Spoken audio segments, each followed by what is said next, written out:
Hi guys, so today we're going to make a Ube Flan. So first thing, we have to melt some sugar and transfer it into the molder, and we are going to use 6 whole eggs.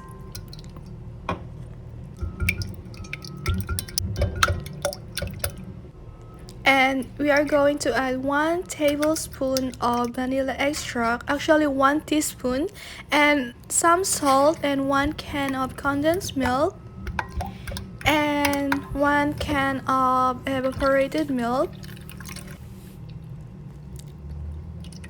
and mix all together. And now we are going to transfer it into the molder, and we are going to add 1 teaspoon of ube flavor, I'm sorry, and transfer it into the molder, and we're going to cook this for at least 45 minutes or until it's ready. So I didn't have the chance to take a photo because my phone died. And thank you so much for watching guys. Have a nice day. Bye. Thank you so much for all support. Bye.